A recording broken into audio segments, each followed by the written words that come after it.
Affaire Amy, le grand-père du petit garçon, Philippe Vedovini, peut-il retrouver une vie normale après sa garde à vue?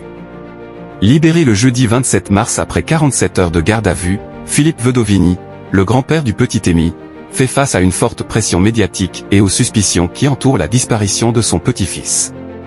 Son avocate déplore le doigt accusateur pointé sur lui. Après 47 heures de garde à vue, Philippe Vedovini, le grand-père du petit Amy, a été libéré sans poursuite, jeudi 27 mars, mais pourra-t-il retrouver une vie normale? Jeudi 27 mars, son avocate, maître Isabelle Colombani, a exprimé son inquiétude auprès du Point face à la pression médiatique subie par son client. Elle dénonce ainsi le doigt accusateur, qui s'est rapidement pointé sur lui. Philippe Vedovini, ainsi que sa femme, son fils et sa fille, avaient été placés en garde à vue le 25 mars dans le cadre d'une enquête pour homicide volontaire et recel de cadavres, suite à la disparition d'Émile en juillet 2023. Si les enquêteurs se concentrent sur la possible intervention d'un tiers dans cette affaire, comme l'a confirmé Jean-Luc Blachon, procureur de la République d'Aix-en-Provence, la piste familiale n'est pas totalement fermée. Cette situation aurait rendu la vie quotidienne de Philippe Vedovini particulièrement difficile.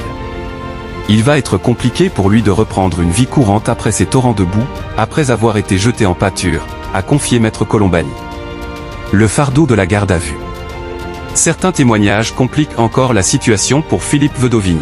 Décrit tantôt comme charismatique et jovial, il est également présenté sous un jour plus sombre, notamment par ceux qui évoquent son autorité stricte et parfois sévère avec ses enfants. On parle de gestes violents, a rapporté un journaliste de Paris Match qui mentionne des fessées données, avec l'intention de faire mal. Ces accusations, non prouvées, alimentent l'image controversée du grand-père. Malgré tout, Philippe Vedovini reste, aux yeux de son avocate, un homme marqué par cette épreuve.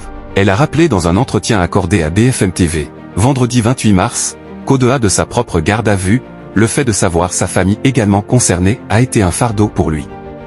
Une garde à vue, point. C'est très violent. Le plus dur pour lui était de savoir que ses enfants subissaient ce traitement, a-t-elle déclaré.